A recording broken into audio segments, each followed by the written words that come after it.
ونعطي الكلمة للأستاذ الصديق عبدو الفيلالي الأنصاري الذي مرة أخرى، طبعا الأستاذ عبدو الفيلالي الأنصاري ما عرفتش واش عندي الحق نقول نستعمل العبارة ديال جرامشي شي حد عاقل على هو مثقف اونجاجي، يعني ما اونجاجي ما بغيتش نترجمها بعضوي باش ما يمشيش للبعد الحزبي، وانما اونجاجي بقضايا الفكر، ملتزم بقضايا الفكر. في كل مرة أجد فيه خصم النظري الذي لا يسهل، الذي يصعب إقناعه بما لديك، ولكن في نفس الآن يعني لا ينتهي نقاشك معه بلا شيء، لا بد من وجود فوائد كثيرة. الكثير منكم تعرف إليه، الكثير منكم يعرف كتاباته. لست هنا لأقدم أستاذا، مارس الكتابة ربما حتى قبل أن أزداد. الكلمة له للتعقيب ويأخذ راحته كاملة في النقاش كما بغى، سواء بالفرنسية سواء بالعربية ولا حتى بالإنجليزية حتى بالشيحة. شكرا جزيلا. السلام عليكم. Je vais parler en français parce que je me sens un peu plus à l'aise dans cette langue. Ça, je le regrette. J'aimerais bien pouvoir parler une langue que tout le monde est censé avoir compris ou comprendre sans passer par un apprentissage particulier. Donc, j'appartiens à cette génération, comme on vient de vous le dire, qui a commencé à parler ou qui a commencé à apprendre des choses sur ces choses-là, si vous voulez, bien avant que l'arabe ne devienne la langue officielle de l'école marocaine. Donc c'est cela ma seule excuse. Je dirais pour Fouad que pour cet exposé, je suis vraiment très charmé par une chose très particulière, peut-être qui n'est pas assez bien vue par l'audience, c'est le sens de la nuance qu'il apporte. Parce que généralement, lecture de Ibn Rushd et autres penseurs musulmans opère par de grandes catégories, par, si vous voulez, comme disent les Anglais, with the big brush. C'est comme un peintre qui n'utilise pas les petites, le gros pinceau. Donc, qui n'utilise que le gros pinceau. Donc, c'est le sens de la nuance, les nuances, les contradictions, les petits. Enfin, c'est la familiarité avec les textes qui lui permet d'aller aussi loin dans ce travail-là. Et c'est à notre grand bonheur de pouvoir découvrir les textes et de pouvoir découvrir les auteurs comme ils ont pensé de leurs propres textes eux-mêmes, et non pas selon des catégories, des appellations, des critères trop larges. Je dirais ici que la question sur cette question de créer, que c'est une question structurante pour les sociétés de musulmans. Ce n'est pas une petite question, c'est très important. Et je crois que si nous n'arrivons pas en ce temps-là à y voir clair, eh bien, ça va être très sérieux pour le temps à venir. Parce que, comme vous l'avez dit, les gens, il y a une certaine tendance vers plus de fermeture, vers plus de littéralisme.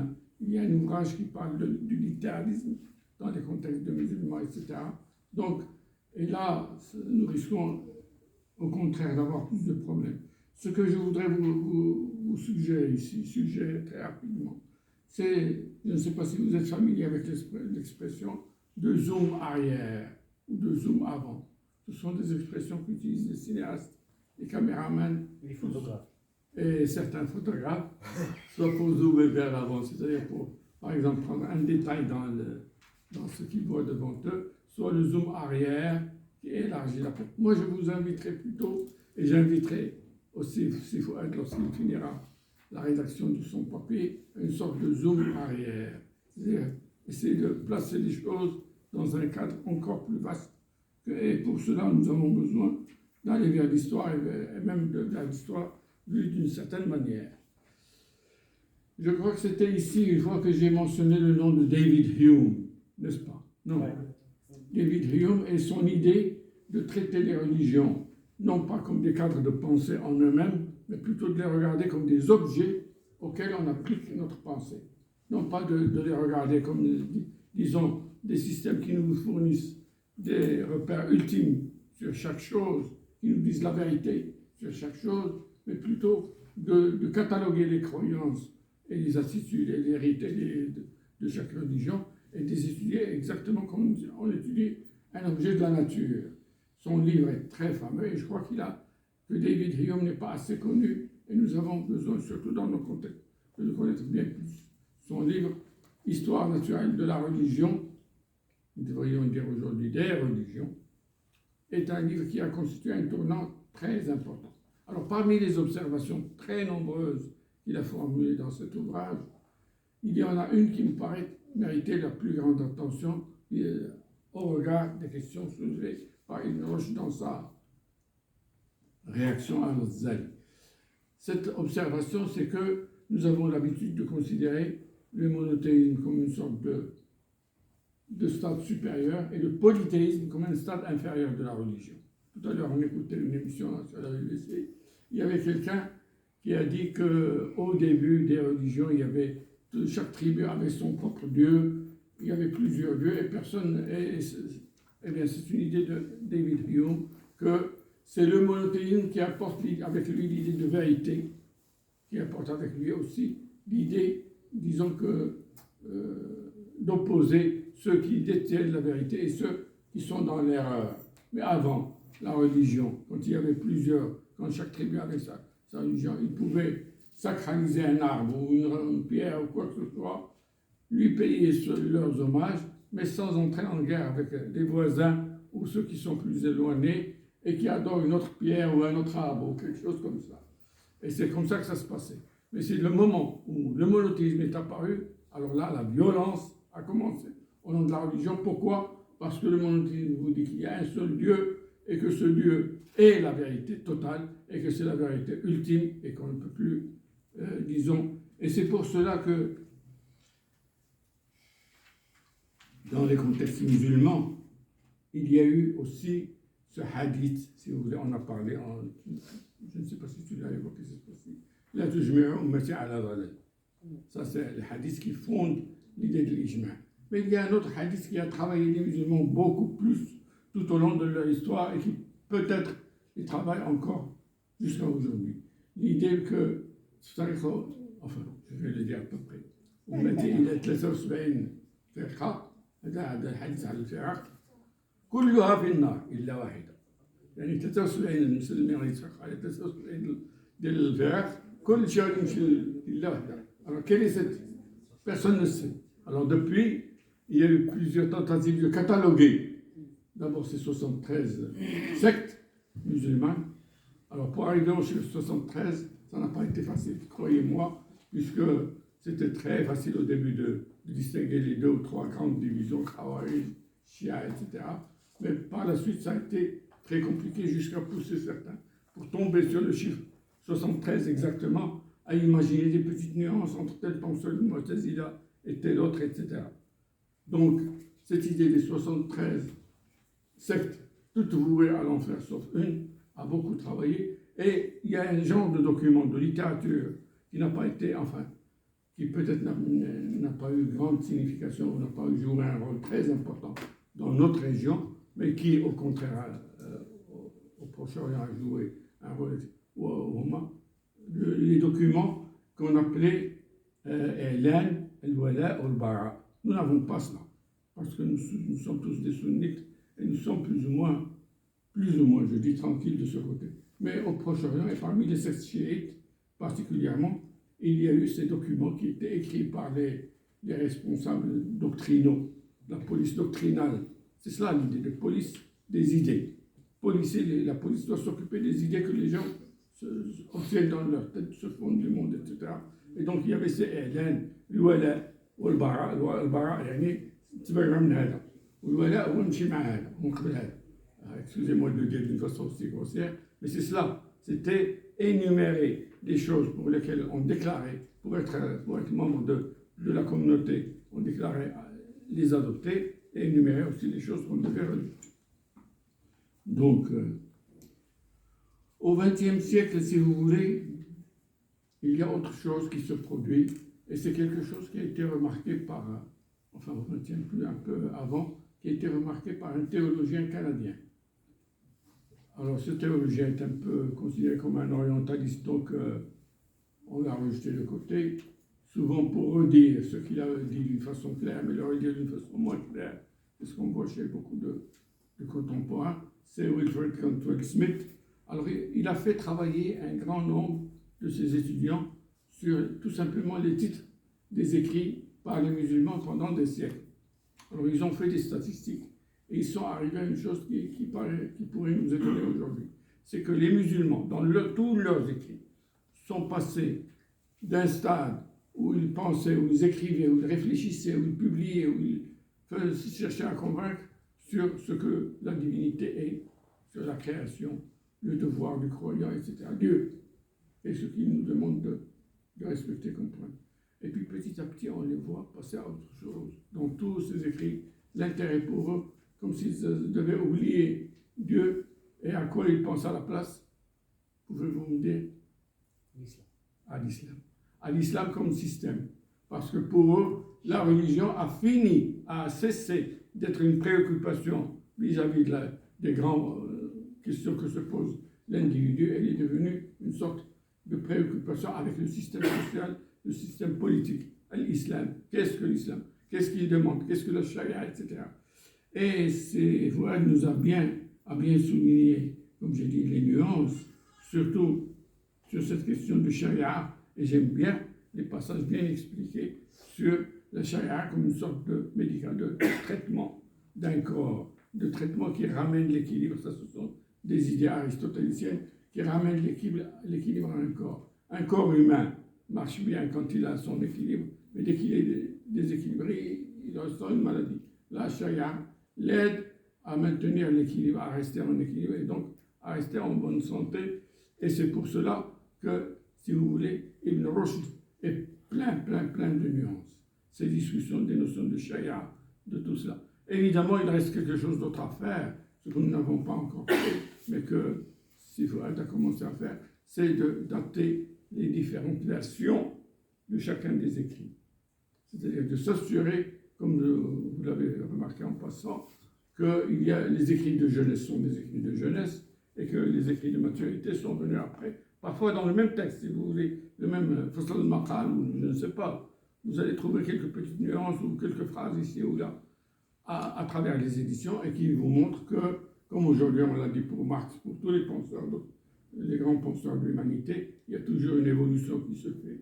Il y a toujours, si vous voulez, des écrits de jeunesse et quand il n'y a pas d'écrit qui soit systématique et qui soit définitif.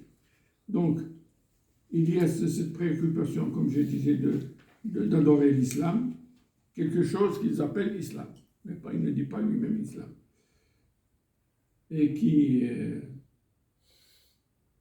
Alors, il faut dire aussi que pour continuer sur l'observation de David Hume, cette idée de vérité absolue qu'on détient et que les autres ne détiennent pas, le fait de se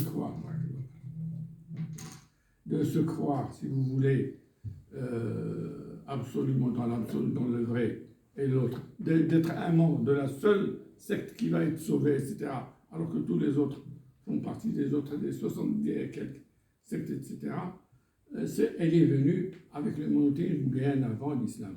Il ne faut pas oublier que l'islam, que les musulmans, que Ibn Rushd, qui a vécu au XIIe siècle de l'ère commune, est venu bien avant, si vous voulez, bien après, disons, Asas Tadwin, ce qu'on a appelé Asas Tadwin, c'était le moment où les musulmans ont commencé à mettre à l'écrit, parce que ça aussi, il ne faut pas l'oublier, les musulmans ont commencé à mettre à l'écrit le hadith que 2 siècles, plus ou moins, après la mort du prophète, et lorsqu'ils ont eu besoin de compléter la charia, d'en faire une sorte de loi globale, systématique et qui régule la société dans son ensemble, quoiqu'ils n'ont pas régulé l'aspect politique du fonctionnement de la société. Donc, les sociétés où les musulmans, où l'islam s'est développé, où les musulmans ont commencé à se multiplier, étaient des sociétés sectaires. C'est là, si vous voulez, et c'est là qu'on peut lire un roman avec grand intérêt. C'est le roman de Yusuf Zaidan, Azazil. Avez-vous entendu parler de ce roman? C'est un roman en arabe qui est très très beau à lire enfin qu'on doit lire avec plaisir, mais qui décrit cette atmosphère sectaire du christianisme. Et les chrétiens d'Égypte, le pape disons, copte d'Égypte, a salué cet ouvrage comme étant le premier écrit par un musulman sur le christianisme qui soit équilibré, parce qu'il a raconté l'histoire des Nestoriens, des Monophysites, etc. Toutes ces sectes chrétiennes qui, au moment où l'islam est venu, étaient déjà, disons, étaient en prise les unes contre les autres. Donc ce roman, si vous permettez, je vous le recommanderai très volontiers, et pour le plaisir de lire de la belle littérature, et pour disons, les informations qu'il donne sur cette société, sur le contexte où l'islam est apparu, où les musulmans se sont découverts à un moment donné maîtres d'un empire immense, mais d'un empire qui ne suivait pas les mêmes lois, puisque l'arabe qui était suivi, les coutumes ici et là étaient très différentes. Alors on se disait comment, lorsqu'une femme allait se plaigner au qadi dans la ville de Médine, obtenait un jugement dans un sens, et lorsqu'une autre femme allant se plaindre, enfin il y a eu plusieurs cas qui m'échappent pour le moment, allait se plaindre au qadi, ou même en Irak, elle obtenait un autre jugement plus favorable. Pourquoi cela? Alors là, c'est là qu'il y a eu quelqu'un qui s'appelle Mohammed Ben Idriss Shafi'i, qui est le premier dans l'histoire des musulmans, il ne faut pas l'oublier. Mohammed Ben Idriss Shafi'i a écrit son livre près de 2 siècles, après la mort du prophète.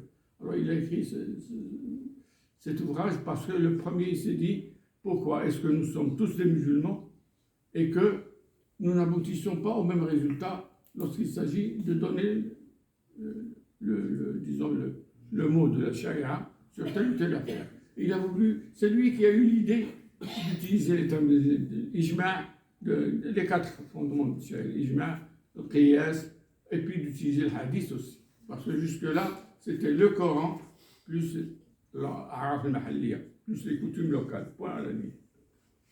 Donc cette idée qui a donné ce grand tournant dans l'histoire des musulmans et qui s'est produite et qui a été défendue et approuvée dans un contexte sectaire où pratiquement tout le monde se battait contre tout le monde, intellectuellement parlant, et on a plein d'échos des controverses qu'il y avait eu en ce moment-là, eh bien c'est cela qui a produit cette violence, cette immense violence qui s'appelle tkfir.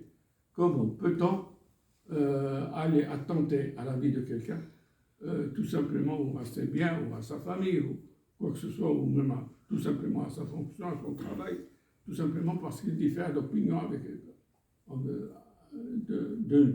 comment, eh bien, ce pouvoir-là a été utilisé d'abord et avant tout par les systèmes de pouvoir politique qui n'hésitaient pas à se proclamer défenseurs de la vraie charia, à être les défenseurs de la seule secte qui va être sauvée, pour essayer pour se donner la responsabilité d'éliminer toutes les autres et donc de condamner à mort, s'il le faut, quelqu'un qui pensait différemment.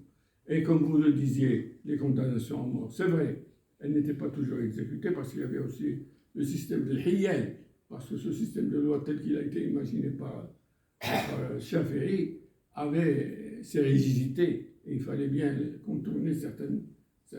Donc il y avait tout un. Et c'est un chapitre officiel maintenant dans tous les traités de fer, dans tous les traités qui sont.